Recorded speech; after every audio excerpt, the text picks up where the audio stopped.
Hi everyone. This is a video of Jim's second pellet stove controller that he sent me. This one, as you note on the box, I've got it noted that the green light will come on at 278 degrees Fahrenheit and the red light will come on at 930 degrees Fahrenheit. I'll go ahead and turn on the tester, and we'll see that when that happens, the igniter, the combustion fan, and the auger motor will all come on because the room temperature is at about 80. I'll turn it down a little bit. Ooh, not that much though. It's at 48, which is cold, and the thermostat will be calling for heat. So when I turn it on, the green light will come on, say that I'm calling for heat, and my three lights, simulating the igniter, the combustion fan, and the auger, are all on. So at 47 degrees, I don't have a red light up front here, although it looks like they are, but they're not.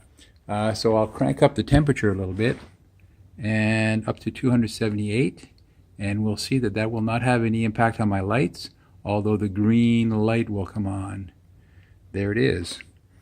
So I can turn that off and on at around 278 degrees Fahrenheit. Now the next thing I'll do is I'll crank the temperature up to the 930 degrees Fahrenheit point, and what that will do is it'll turn off the igniter. I'll still be calling for heat, so the igniter will go off, but the auger will continue running, and so will the combustion fan.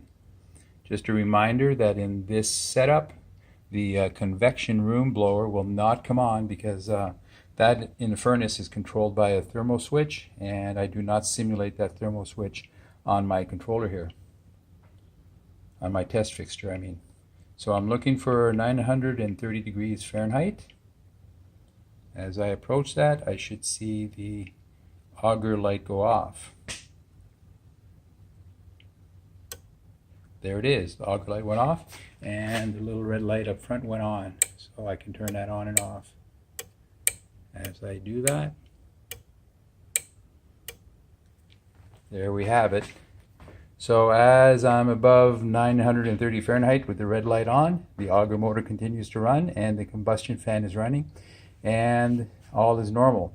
If, for example, the room warms up, we stop calling for heat, the auger stops spinning, so it stops dropping pellets into the fire, and the fire should cool very slightly until it starts running out of fuel.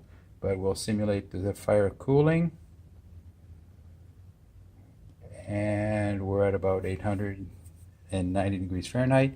I'll call for heat again, and this time we'll see the igniter come on as well. So there's the igniter, our combustion fan runs, and our auger motor runs. That's the way it should be. So as I ramp up the temperature of the fire, because pellets are being dropped in, again the igniter goes off and the furnace runs in self-sustaining mode with the auger motor dropping pellets into the fire and the combustion fan running. So from my point of view, this one is functioning correctly, and I'm ready to return it to Jim. Thanks, Jim.